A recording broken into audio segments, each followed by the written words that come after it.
Hello à tous, dans cette série de vidéos, on va essayer de construire un logiciel qui va couvrir l'ensemble, ou quasiment l'ensemble des fonctionnalités de Luna Park pour que vous puissiez à votre tour créer n'importe quel SaaS hyper rapidement. Donc pour cet exemple, j'ai choisi de faire un Trello. Le Trello, voilà, donc on peut créer des listes, on peut ajouter des cartes, on peut déplacer les cartes, bref, on a plein de trucs à faire. Donc je vais me rendre sur Luna Park. Donc là, j'arrive sur mon dashboard et je vais pouvoir créer un new project. Ce projet-là, écoutez, on va l'appeler très beau, voilà, parce que ça va être très beau plus tard, vous allez voir. Et on va choisir le template empty. Et là, j'arrive sur une interface qui est un peu vide et on va y remédier tout de suite en faisant clic droit sur l'Explorer et je vais pouvoir créer une nouvelle page. Donc ça va être ma page principale. Donc écoutez, on va l'appeler main par exemple, comme ça on va s'y retrouver plus tard. Et vous pouvez voir dans un premier temps qu'il y a plein de nouveaux éléments qui apparaissent à l'écran. Le premier truc, c'est en bas à gauche. Là, j'ai un bloc qui apparaît. Le bloc, c'est l'équivalent d'une div en HTML, si vous voulez. C'est ce qui va nous permettre de contenir tous les éléments de notre page.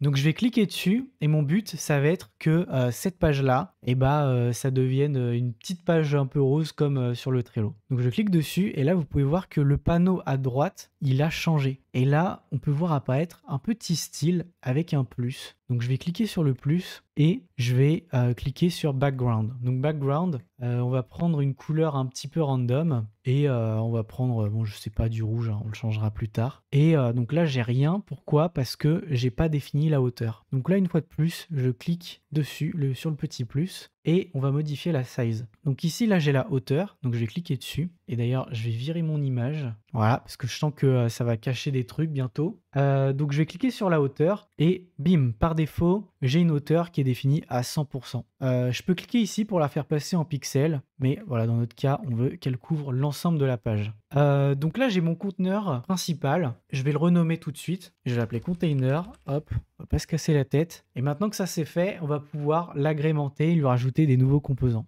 Le premier composant qu'on peut mettre, ça peut être la petite banderole qu'on avait tout en haut, donc le header finalement. Et pour faire ça, là, je vais retourner dans mon petit panneau en bas à gauche et je vais cliquer sur le plus. Quand je vais cliquer sur le plus, il y a un nouveau bloc qui est ancré à l'intérieur de mon container qui va apparaître. Et si je clique sur ce bloc, je vais avoir un nouveau style qui va lui être approprié. Là, dans un premier temps, je vais l'appeler header. Toujours prendre le réflexe de nommer toutes ces variables, tous ces blocs. Maintenant que je suis dans mon header, je vais pouvoir cliquer une fois de plus sur le petit plus qui est dans le style. Je vais lui rajouter pareil un nouveau background avec une couleur et je vais lui mettre une size, donc une hauteur ici. Et cette fois, je vais pas le faire en pourcentage, mais en pixels. Je vais raccourcir un petit peu parce que ça me semble un peu excessif. Et là, déjà, on a directement notre header avec la petite démarcation. Maintenant, je vous avais dit qu'on allait faire quelque chose de très beau. Pour l'instant, quand on voit ça, honnêtement, c'est mal parti. Les couleurs, elles sont dégueulasses et il va falloir y remédier tout de suite. Et donc, en fait, si on remonte tout en haut, et ben on a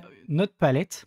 Et la palette, ça va définir les couleurs de notre projet. Donc nous, on a une petite personnalité et on va changer les couleurs primaires et secondaires. Et on va prendre quelque chose qui tend un petit peu vers le violet, ce soit un petit peu rétro wave. Donc je vais choisir des couleurs un petit peu au pif. Et en fait, quand j'aurai fait ça, ça va me proposer des déclinaisons de ces couleurs-là automatiquement. Vous allez voir. Donc là, j'ai ça qui est sauvegardé. Et maintenant, ce que je vais faire, c'est que je vais recliquer sur mon container. Et ici, en fait, si je clique ici, pardon, je me suis trompé, mais c'est pas grave. Si je clique ici, là, j'ai trois blocs que je peux utiliser. Donc ça, c'est la couleur qu'on peut choisir manuellement. Ça, on verra plus tard. Et ça va être les tokens qui sont générés par la palette. Et là, vous voyez que on a des couleurs qui correspondent exactement à la charte graphique qu'on vient de définir. Donc nous, déjà, pour notre container, en fait, on peut choisir un background primary. Et pour le header, on peut prendre quelque chose d'un peu plus sombre. Donc je vais faire pareil, sauf que cette fois, je vais prendre un background, je sais pas, deepest, est-ce que ça le fait? Voilà, deepest. Et là, on commence à avoir une charte graphique qui est cohérente. Maintenant, il serait temps d'ajouter un peu de texte parce que notre page a l'air un peu vide. Donc je vais commencer par écrire mon tableau très beau ici, donc dans le header. Et pour ce faire, je vais cliquer une fois de plus sur le petit plus sous le header.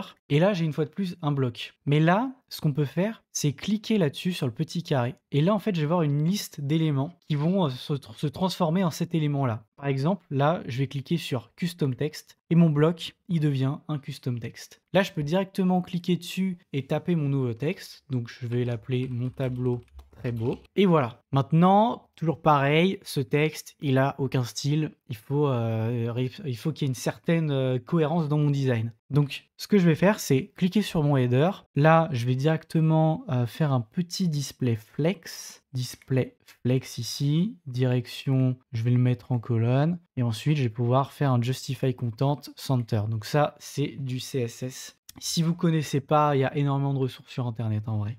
Maintenant, je peux rajouter un petit padding. Alors là, juste, vous voyez que je commence à avoir pas mal de trucs. Donc, ce que je peux faire, c'est cliquer ici pour n'afficher que les propriétés que j'ai définies. Donc, nous, ce qu'on veut rajouter, c'est du spacing, donc un padding. Et je vais le mettre à, mettons, 16 pixels. D'ailleurs, petit aparté, mais le padding, vous pouvez le split en 2 parties, ou même 4. Vous pouvez cliquer sur les flèches pour avoir le padding haut, à gauche, à droite, etc., etc. Maintenant, on est pas mal. J'aimerais juste un petit peu modifier mon texte. Donc, par exemple, la fonte que je vais mettre en bold et une size que je vais mettre en 1,5 REM.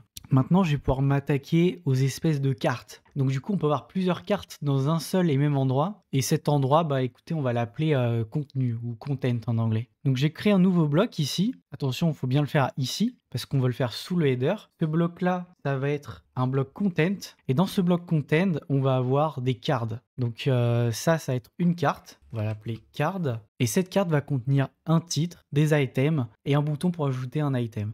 Donc là, ce que je vais commencer par faire, c'est créer un titre dans ma carte. Donc un custom text. Le titre dans notre exemple, c'était affaires, je vous le rappelle. Pourquoi je fais ça? Comme ça, ma carte, elle a déjà du contenu et je peux voir directement les changements qui vont s'appliquer. Les premiers trucs que je vais faire, c'est rajouter un background à ma carte. Donc ici, une fois de plus, je vais choisir un token qui a été généré par ma palette. Là, petit problème que je remarque directement, c'est qu'on a une width qui prend toute la largeur. Donc je vais la redéfinir cette fois en cliquant ici pour que ça devienne des pixels. Je vais faire un petit peu à l'arrache, je vais faire autour de 230. Voilà, ça me paraît pas mal. Ce que je pourrais faire aussi, c'est rajouter un padding pour pas que mon texte il soit collé sur les rebords. Donc je vais aller dans spacing et rajouter un padding. Pareil, toujours en utilisant un token. Ce que je pourrais aussi rajouter, c'est un border radius pour rendre ça un peu plus moderne. Et on va mis 12 pixels, pareil. Là, ça commence à être pas mal. Ce que j'ai envie de faire juste avant, un truc qui va pas se voir tout de suite. Déjà, ça, je peux faire ça pour que ce soit un petit peu plus lisible. C'est rajouter un display flex avec une direction colonne. Pourquoi? Parce que ça va nous permettre d'utiliser le gap tout à l'heure. Vous allez comprendre. Là, je vais juste cliquer sur mon custom text et un truc qui va être commun à tous mes blocs, ça va être un petit spacing pour que ça respire un petit peu. Donc, toujours pareil, on va utiliser un padding S et là, on a déjà notre premier bloc. Pourquoi j'ai fait ça? Parce que du coup, ce que je peux faire en fait avec Luna Park, c'est sélectionner mon composant, faire clic droit, copier ou alors clic CTRL-C et en fait, je vais pouvoir répliquer ce composant-là en cliquant sur carte. Je vais insérer 3 composants texte dans carte, donc CTRL-V, CTRL-V. Et donc là, on a 3 custom textes qui ont tous le même style. Donc là, j'ai le padding S que je retrouve ici. J'aurais pas besoin de le refaire 2 fois. Maintenant, on va rajouter un petit peu plus de design. On avait dit que c'était un truc qui avait une fonte bold, on va dire. Ici, on va avoir quelque chose qui aura un background un petit peu différent, un petit peu plus clair pour démarquer un petit peu la carte. On va mettre background light par exemple. Lighter, ça me paraît mieux. On peut rajouter aussi des border radius. Ici en S, donc ça commence déjà à ressembler à quelque chose. Là juste ici, j'ai juste modifié le texte pour ajouter un peu plus cohérent, c'était planning du projet il me semble. Et ici, alors je vais faire le truc simple, je vais écrire un plus, ajouter une carte. Donc là j'ai déjà la base de ma carte, mais je pourrais l'améliorer. Déjà premier truc que j'ai envie de faire, c'est, alors soit je pourrais modifier ma carte, soit mon content, pour que ma carte, elle touche pas le rebord de mon écran. Donc moi, je vais choisir de modifier content en rajoutant un padding. Et voilà. Donc maintenant, premier truc que j'ai envie de faire, c'est que si je passe en mode preview ici, Ça, c'est censé être un élément cliquable. Et là, j'ai pas du tout l'impression que c'est quelque chose de cliquable. Donc, je vais cliquer dessus. Je vais commencer par ajouter un pointer cursor ici. Et là, déjà, j'ai l'impression que c'est plus cliquable. Maintenant, c'est pas très moderne parce que on n'a pas de hover effect. Pour ajouter un hover effect, donc le fait que cette petite partie-là, elle s'éclaircisse au contact de la souris, je vais retourner ici. Et là, si vous voyez, j'ai un petit bouton hover. Et quand je vais cliquer dessus, ça va afficher le style qui va s'activer quand je vais passer sur cet élément. Donc là, en fait, si je modifie le background et que je mets une couleur un petit peu plus claire, donc background lightest, pardon. Si je hover maintenant, qu'est-ce qui se passe? Voilà. Et là, ça rend déjà le truc un peu plus moderne. Là, j'ai ajouté une carte. Là, vous voyez, j'ai mis un plus, j'ai utilisé la touche de mon clavier, mais si on prend l'exemple d'ici, là, j'ai plus l'impression que c'est une icône à part entière. Donc du coup, elle prend un petit peu plus de place. Ce que je pourrais faire, c'est soit créer deux textes différents et dire que le plus, eh ben, il est plus grand, soit je vais vous montrer une fonctionnalité de Luna Park. Je vais faire clic droit sur mon texte et je vais mettre wrap in component pour que je mette tout ça dans un bloc. Pourquoi? Parce que il va y avoir deux éléments dans ce bloc. Je vais enlever le plus que j'ai mis ici, vous allez comprendre, et je vais rajouter un élément ici que je vais déplacer là. Cet élément, ça va être notre fameux plus. Donc je vais cliquer sur mon bloc et là, je vais aller dans UI Library. Et dans UI Library, on a plein de fonctionnalités. Notamment une de sélectionner différents éléments qui sont déjà tout faits dans la bibliothèque de Luna Park. Nous, ce qu'on veut, c'est utiliser les icônes. Les icônes, elles sont dans Misc, icône ici. Une fois que j'ai cliqué sur mon icône, je vais pouvoir définir sa propriété ici, icône, et je vais pouvoir sélectionner une icône. Là, je le vois direct, c'est le bouton plus qui est ici.